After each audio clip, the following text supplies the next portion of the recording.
Doctor Yunus সাহেব ক্ষমতায় আসার পরে উনি যা করছে, যা নিচ্ছে, এটা তো ভাই এই পৃথিবীতে এটা বলতেও ভালো লাগে না, এটা তো সবাই জানে। তারপর আমার মুখ দিয়ে যখন শুনতে চাইতেছেন, আমি আপনাকে বলি, দেখেন, উনি একটা বিশ্ববিদ্যালয় নিছে, উনি একটা ওয়ার্ল্ড এই যে নিচে যে বিকাশের মতো একটা কোম্পানি নিছে, উনি আদম ব্যবসায়ী লাইসেন্স নিছে, উনি প্রথমে 606 কোটি টাকা মাফ করাইছে, ওনার নামে 220টা মামলা ছিল, উনি শেষ করছে, কয়েক হাজার কোটি টাকা দেওয়া লাগতো সরকারের, ওডি মাফ করছে, গ্রামীণ ব্যাংকে 2029 সাল পর্যন্ত সরকারি ট্যাক্স মাফ করছে।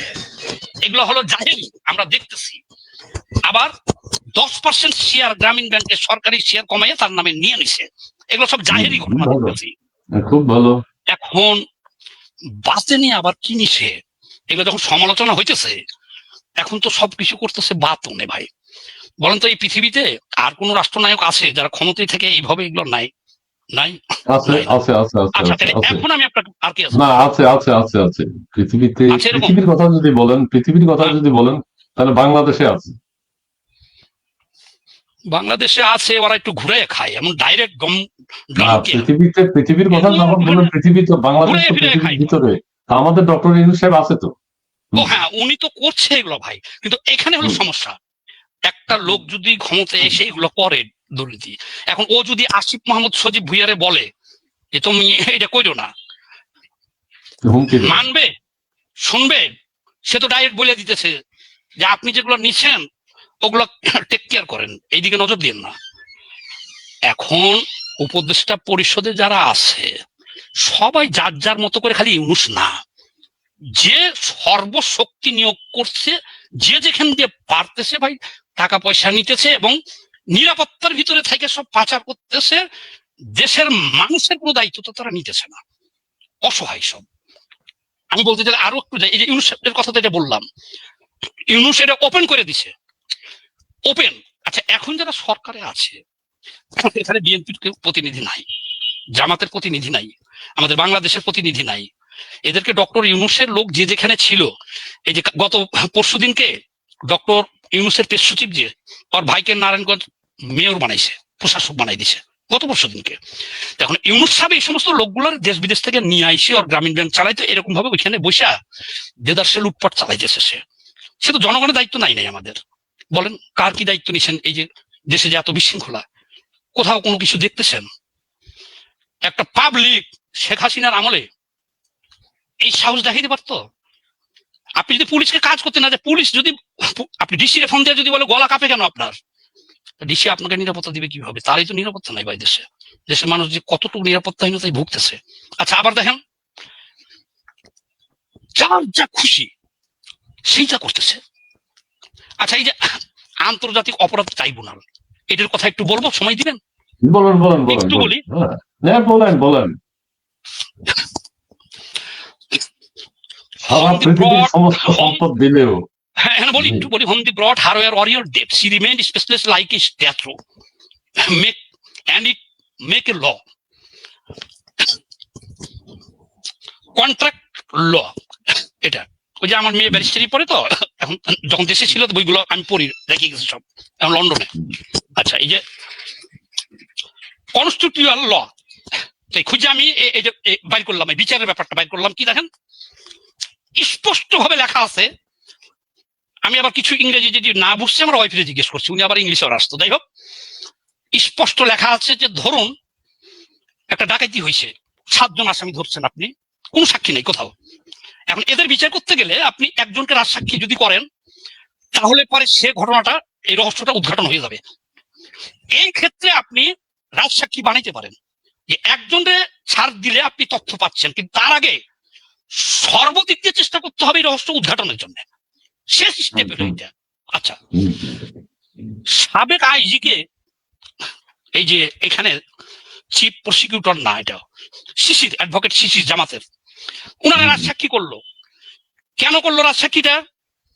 আমি কোনো খুঁজে পাইতেছিলাম না, পরে দেখি আমতারেক 100 মিডিয়ার সামনে বললো যে 100 কোটি টাকা ডিলিংস হয়েছে এখানে, শিশিরের বাড়ি ওর বাড়ি এক জায়গাতে, 100 কোটি টাকা দিবে, পরে বাঁচাই দিবে। কিভাবে বাঁচাবে? ওরা সাক্ষী হতে হবে।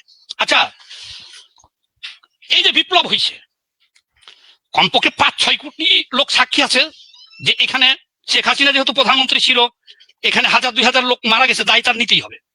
সাক্ষী কতজন? 5 কোটি লোক। ভিডিও আছে কত? 50 লাখ। কে কোথায় কি করছে? 50 লাখ, 1 কোটি ভিডিও আছে। এখানে তো আপনার প্রযোজ্য না রাজসাক্ষী। সবচেয়ে বড় খুনি হলে পুলিশের আইডি মামুন, তাকে 100 কোটি টাকার বিনিময়ে আপনি রাজসাক্ষী করে দিলেন। এর আইন ব্রেক করে আপনি। আচ্ছা রাখেন কথা, কেন বলছি আপনি শুনেন। খুবই গুরুত্বপূর্ণ, এটা ব্যাখ্যা করুন। গুরুত্বপূর্ণ না? এখানে তো আইন খাটতেছে না। আপনি কেন তাকে কোন আইনে, কোন লতে আপনি রাজসাক্ষী করবেন? আমি দর্শকের জন্য আবার একটু ক্লিয়ার করি। মানে আপনি বলতে চাচ্ছেন যে আপনি শুরুতে যে কথাটা বলেছেন সেটা হচ্ছে যে 7 জন যদি আসামি হয়, কোনো ক্লু নেই, পুলিশ চেষ্টা করবে, সমস্ত তদন্ত শেষে যদি ব্যর্থ হয়, কিছু পেল না, শেষে একজনকে হয়তো রাজসাক্ষী করতে বলবে, সমস্ত তথ্য তারা বের করবে। আর এখানে আপনি বলছেন 50 লাখ ভিডিও আছে, 5 কোটি আই উইটনেস আছে বললেন। হ্যাঁ, তাহলে এত সাক্ষী বিষয়বস্তু থাকা অবস্থায় কিভাবে একজনকে হুট করে রাজসাক্ষী করে? এটাই তো। জি, বুঝতে পারছেন ঘটনাটা? জি জি, আপনি এই সকল বাংলাদেশের আইন ব্রেক করে ওনারে আপনি বানাইছেন, রাজসাক্ষী বানিয়েছেন একবার সকল ল ব্রেক করে। হাজার হাজার সাক্ষী আছে এখানে। আচ্ছা, আরো কি করছেন? আচ্ছা, আর কি করছে ওরা? শেখ হাসিনা, তাজুল বলতেছে, chief prosecutor, Sheikh Hasina metro রেলে আগুন দিছে, তারপরে সড়ক পরিবহনে আগুন দিছে, বিটিভিতে আগুন দিছে, মেশাকার করছে। কারণ ওইটা জনতার উপরে দায় চাপানোর জন্য উনি নিজে আগুন দিছে। কে বলছে এটা? Chief prosecutor. এখন আমি বলছি, আমি তো স্টেক হোল্ডার এই আন্দোলনের।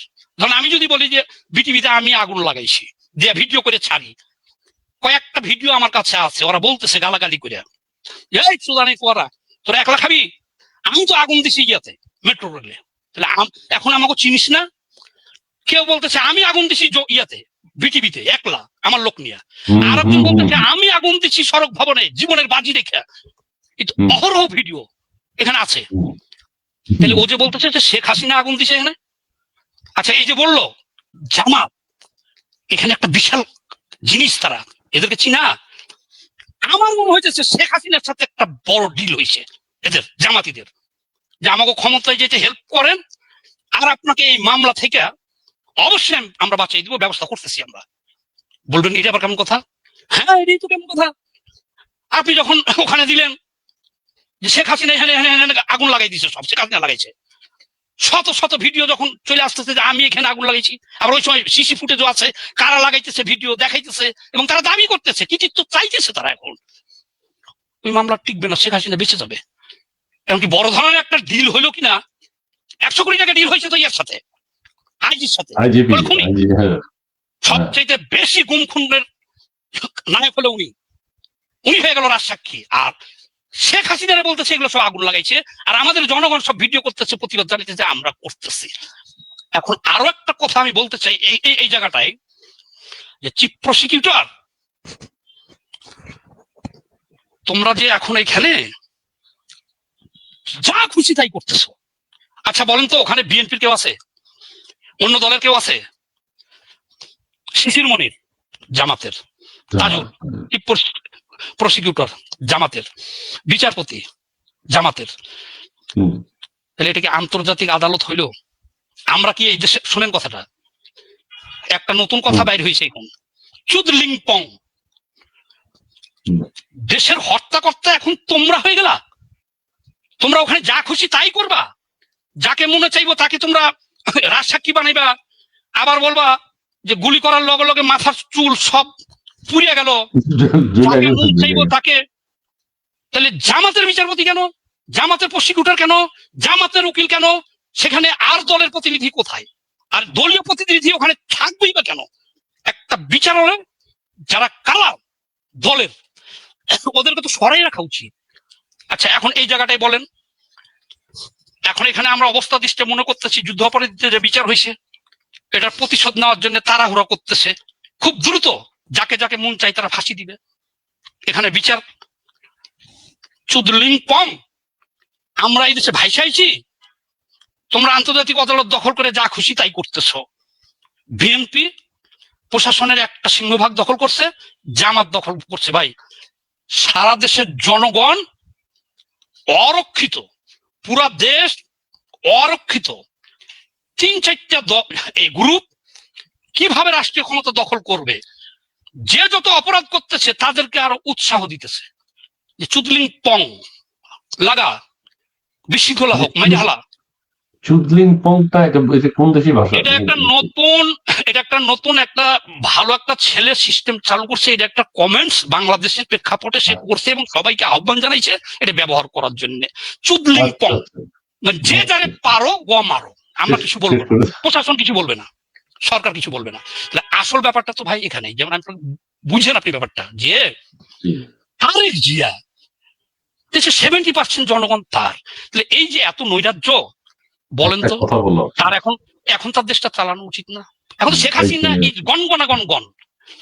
আমরা বলি কি শুনে, পরাজিত সৈনিকদের আমি দুর্নাম করতে রাজি নাই। ঠিক একটা যুদ্ধ হয়েছে, তারা হারিয়ে গেছে, তাদের নিয়ে আমরা কথা বলি না। 15 বছর কথা বলছি আমরা ডাইরেক্ট, তখন জামাতের খবর ছিল না। যে সরকারে থাকবো ক্ষমতা এবং তার অন্যায় করলে তার বিরুদ্ধে আমরা বলবো। এখন আপনি কথা বললে কালকে আমার ট্যাগ দিব, এটা শেখ হাসিনার দালাল তো, এটা সাইড করে দাও। ওরা যা খুশি তাই করবো, আপনি প্রতিবাদ করলে শেখ হাসিনার দালাল হয়ে যাবেন এবং ভারতের দালাল হয়ে যাবেন। এই ভয়ে তারেক যে পর্যন্ত কথা বলে না। আরে তুই একটা জেনারেলের ছেলে, তুই 1 ঘন্টা চালা না তুই দেশটা, এখন তো দেশ তোর হাতে, তুই অন্যায় প্রতিবাদ করতে বল প্রত্যেক এলাকায় তোর যারা আছে।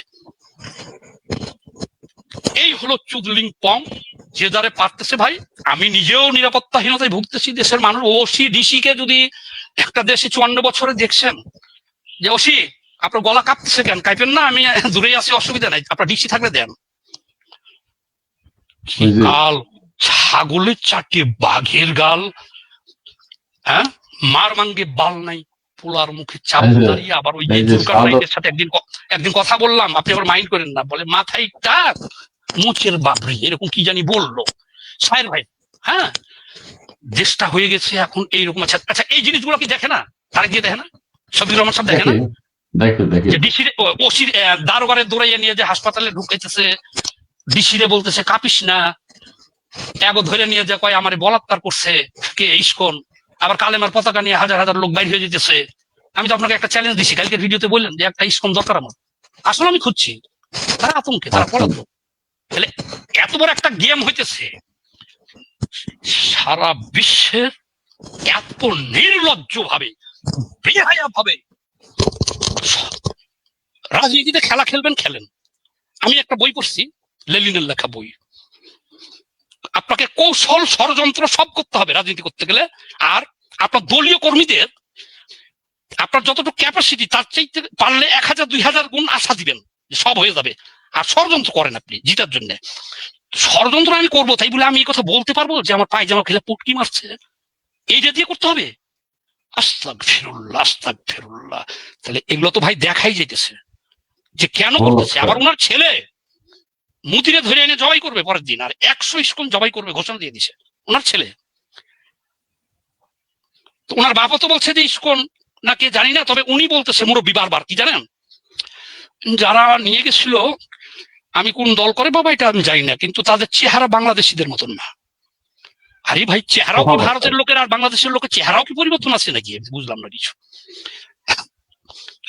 আমি আপনাকে রাশেদ ওই যে খালেদ মোশাররফের একটা উদাহরণ দিছি। এই লাইভও শেষ হইতে পারে আপনার সাথে আমার ঘটে যাবে ঘটনা। ভয়াবহ একটা ক্রিটিক্যাল অবস্থায় আছে দেশটা। আন্তর্জাতিক অপরাধ ট্রাইব্যুনালের দৃষ্টান্তটা আপনাকে দিলাম, যে তারা যা খুশি তাই করতেছে, ওখানে টপ টু বটম জামাত, মানে তারা ওইটা দখল করছে। ঠিক আছে, বিশ্ববিদ্যালয় তারা দখল করছে, প্রশাসনের এসপি ওসি ডিসি অনেকগুলো তারা দখল করছে, অনেকগুলো বিএনপি দখল করছে। এবং এই সবাই পুরো দেশকে অরক্ষিত রাখা ক্ষমতা কিভাবে যাবে? আমি যে কথাটা বলছি খারাপ লাগবে হয়তো, কালকে আমাকে ফোনও করতে পারে বিএনপি থেকে, যে বলছি কি ভাই ক্ষমা করেন আপনারা, কারণ আমি বলছি যে ওনাকে যদি পিছন মারতে চাই তাও রাজি হয়ে যাবে ওনারা। বলবে আব্বা, এই অনুষ্ঠানে বলবে তারেক জিয়া ওখান থেকে যে বি কেয়ারফুল ডক্টর ইউনূস, বাংলার 70% জনগণ আমার, প্রতিটা মিনিটের হিসাব আমি এখানে বসে নিব। কেন ওসিরে মারে, কেন ডিসিরে মারে, এই দেখ তো কে আছিস কোথায়। আরে হেয়ারপুট কি মারে তাও তো কথা কয় না মিয়া। তাহলে আমরা কোথায় যাব জনগণ? এই যে আমি এই কথাগুলো বলতেছি, তারা বললেই তো সমস্যার সমাধান হয়ে যায়, কিন্তু তারা তো বলবে না রে ভাই। কেন বলবে না? তারা ষড়যন্ত্র করে ক্ষমতায় যাবে, 2-3টা দল সেই লাইনে আছে, এর জন্য যা কিছু করা সব করতেছে। কত বড় বড় নাটক কয়টা হলো দেখেন এখানে। কি মনে করেন আপনি? অস্ত্র চলে আইছে রাস্তায়, কালেমার পতাকা চলে আইছে। ইস্যু হলো, প্রথম ইস্যু ছিল একটা মুসলমান মেয়ের সাথে প্রেম করছে, বলছে না এটা প্রেম না, এটা ধর্ষণ। ওখান থেকে পুটুস করে ইনাকে অপহরণ করে নিয়ে চলে গেল। আস্তাগফিরুল্লাহ, এই কথাটা না বললে পারতো না যে আমাকে না পাকি কাম করছে পায়জামা খুলে? তাহলে ওনারা মেডিকেলে নিয়ে করলো না কেন? তাহলে এই জিনিসগুলো ছবি সাহেব দেখে না, তারেক গিয়ে দেখে না, বিএনপি দেখে না। এই যে আমরা দেখতেছি, আমরা আলোচনা করতেছি। এখন এখন এখন মজার কথা বলি শুনেন, এতক্ষণ একটু উল্টাপাল্টা কথা বলছি তো, একটু মজার কথাও বলি।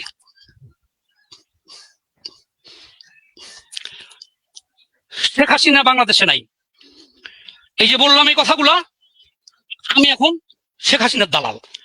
কয়েক হাজার গালি আইব, হুমকি আইব, আচ্ছা আসুক। চুদলিং পং, বাংলাদেশে এখন ভাগ হইতেছে, কথা শুনেন। হাসিনাকে আউট করে দিছি, হাসিনা নাই। আওয়ামী লীগে যারা ছিল ওরা যার যার শেল্টারে সাইড হয়ে গেছে, খুব কম কি পাওয়া যেতেছে তাদের মারার জন্য। এক এলাকা থেকে আর এক এলাকা তারা নিরাপদে আছে। এখন জনগণ ভাগ হইতেছে, দেশের গোপন খবরটা আপনাকে দেই। মনে করেন না যে সুন্দরভাবে একটা নির্বাচন আসতেছে, আপনাকে হালকার উপরে বলে দিছি মোশাররফ, খালিদ মোশাররফের কথাটা। মুক্তিযুদ্ধের ইতিহাসের উপরে সব বই আমার পড়া আছে। আচ্ছা, রাশিয়ার বিপ্লবের সব বই আমার পড়া আছে। এখন যে কোনো মুহূর্তে যেটা ঘটতে পারে, জনগণ ভাগ হইতেছে। কিভাবে ভাগ হইতেছে বলেন? গোলাম আজমের বাংলাদেশ, দিলওয়ার হোসেনের বাংলাদেশ, রহম করো আল্লাহ, রহম করো আল্লাহ। আচ্ছা, এখন আমি আপনাকে বলছি যে দেশে যে কোনো মুহূর্তে যে কোনো ঘটনা ঘটবে। কেন বলতেছি এর আগে দেখেন, তারপর আমি ব্যাখ্যাটা দিয়ে দেব। জি,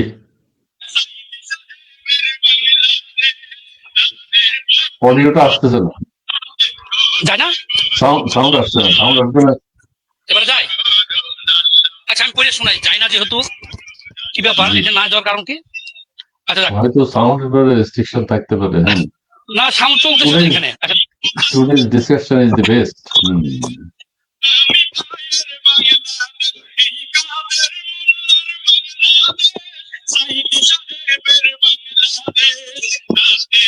আচ্ছা, হালকা হালকা আসছে, আপনি বলুন, আপনি মুখে বলুন। যাক, যায় না না? আচ্ছা তাহলে আমি পড়ে শোনাই। আল্লাহ কবুল করো আল্লাহ, কবুল করো আল্লাহ। খুব গুরুত্বপূর্ণ তো, আমি নিজেই শোনাই। মেয়ের বাংলাদেশ, জামি ভাইয়ের বাংলাদেশ, কাদের মোল্লার বাংলাদেশ, সাইদি সাহেবের বাংলাদেশ। এই গানটা হলো যে গোলাম আজমের বাংলাদেশ, বলি গোলাম আজমের বাংলাদেশ, দেলোয়ার হোসেন সাইদির বাংলাদেশ, কাদের বাংলাদেশ। এখন যারা গোলাম আজমের বাংলাদেশে থাকতে চায় না, এগুলো সব কিন্তু, এগুলো দেখেন জনগণ কিন্তু কি বারুদ হইতেছে জ্বলার জন্য। যারা গোলাম আজমের দেশে থাকতে চায় না, নিজামীর দেশে থাকতে চায় না, আর এই যে যা খুশি তাই চুদলিং পং করতেছে, কিন্তু প্রতিবাদ করতে পারতেছে না, ভয়ে সংগঠিত হইতেছে। এই জন্য আপনাকে বলছি, শেখ হাসিনা হ্যাজ গন গনা গন গন, উনাকে নিয়ে আমি কোনো কথা বলতে রাজি নাই। উনি একটা অভ্যুত্থানে হারিয়ে গেছে, বিদায় হয়ে গেছে। আমরা বাঁচতে চাই, আমাদের দেশের মানুষকে বাঁচাতে চাই।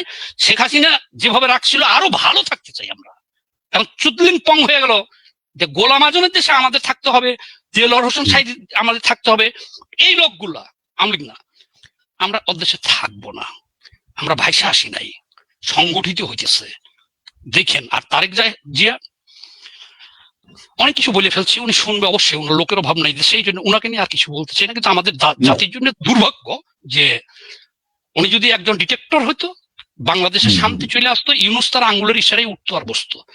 আর শেষে যে জিনিসটা নিয়ে আপনি আজকে আলোচনা করছেন সেটা রেজাল্ট ভেঙে দিই, ওই যমুনায় যারা আছে ইউনূসের বলার কোন প্রকার নীতি নৈতিকতা বা ক্ষমতা নাই যে তুমি দুর্নীতি করো না। সে সবচেয়ে বড় দুর্নীতিবাদ, সে লুটেরা। আরো কিছু ব্যাপার আছে, অর্থ অত দেশ থেকে পালাইতে পারবে না, ওর দিতে হবে, বন্দর দিয়ে দিতে হবে, এয়ারপোর্ট দিয়ে দিতে হবে। আর আরেকটা শুনছি ওই যে সেন্ট মার্টিন দিয়ে দিতে হবে, ওর যেগুলো যেগুলো দেওয়ার কথা আছে তার চুদলিং পং, কারো কথা শুনবে না সে। এখন সে যা নেওয়ার নিচে আর নিবে, আর এডি দিবে। তার গিয়ে লন্ডনে বলে আইছে যে বাবা তোমারই তো ফিল ভালো দেখতেছি, আমাকে কিন্তু নিরাপদে এক্সিট করে দিবা। উনি নিরাপদে আছে। দেশের যেগুলো ঘটতেছে আমরা সহ্য করতে পারতেছি না, তারেক যে কিভাবে সহ্য করতেছে, ওই জামাতের সবিক সহ্য করতেছে, নাকি তারা করাইতেছে এগুলো, যে একটা এমন একটা পানি ঘোলা হোক যে যমুনার যে কোনো এক সাইড ভেঙে আমরা ঢুকে যেতে পারি, এটা সহ্য করার মতন যেগুলো হইতেছে এখন দেশে।